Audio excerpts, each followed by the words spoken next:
Hello everyone, Man of Interest here, and it's time for This Week in Keyboards. It's been a cool minute since we've had our last episode, but hey, now it's 2021, it's a new year, but the same Huey, and the same This Week in Keyboards you know and love. I hope you all had a wonderful holiday season and are recharged for 2021. It's time to get into the news. Starting off with our spotlight topics, we have the group buy for GMK Polybius by Nathan Alphaman, inspired by the tall tale of a fictional arcade cabinet. GMK Polybius is an interesting looking set with unique modifiers. The alphas are kind of like a DCS Twilight but darkened, and honestly I think it looks pretty good, those alphas. The modifiers will be the real hit or miss for a lot of people. Inspired by 80s style geometry and arcade colors, the modifiers are definitely unique, to say the least. I don't hate them, but I'm not sure if I'd personally spend $135 on a base kit. The Rama Works glow-in-the-dark XO keys, though, look pretty good. Our next spotlight topic is GMK Awaken by Beep, which has this cyberpunkish Neo-Tokyo theme going on, and like with the set before, the modifiers are what's going to really make or break the set for you.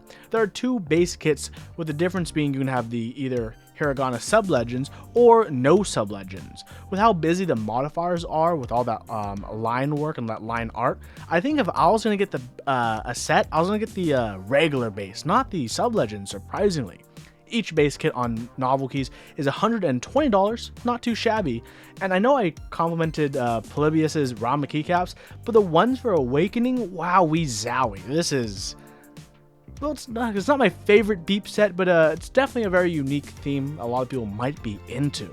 As long as those modifier colors really pop, this set's going to look pretty decent.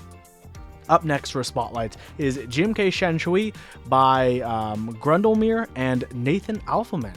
This is a classic white on black set with a twist. It features Chinese character sub-legends for the first time in either simplified or traditional characters. I think the set looks quite nice, and there's even an option for our kanji mono legend alpha kits. I'll probably get this set and probably that mono legend kit as well, because I think it's pretty unique and can work on some of my boards. Okay, it's time for the topic of the week. It's not actually a lot to talk about, but it's definitely worth paying attention to. Rama Works has teased one of their next keyboards. From what we know, it's called the Yeti. We have a couple of pictures and hope these images can help illuminate more information. From what we see, it's a 75% with the signature Rama Works aesthetic, including a backplate similar to the Kara's, but in metal. The layout features an arrow separator and a 7U 75% bottom row. Top row is all segregated. These images also give us another look at the new Kate profile keycaps they've been working on. Definitely interested and curious about this board. If you've been waiting for a Rama Works board and a 75%, well, keep this one in mind. With their mute mounting style and the option for either an interior weight or silicone dampening chunk, this could be an interesting pick. Okay. It's time for one of the best parts of this show. It's time for the rapid fire. Okay, starting off the 2021 rapid fire, we have the Getaway van, which is an alternative minivan PCB. If you want a 40% without commonly supported backspace options, here you go. Next up, we have Cam 80s After Dark, which is a cam set you can put together for $71, which not too bad of a pricing. It actually has a really cool spacebar accent, but not much going on beside that. GMK Excelsior is a set inspired by the Overwatch team NYXL, which is ranked 7th in the 2020 season. Set's fine, I guess.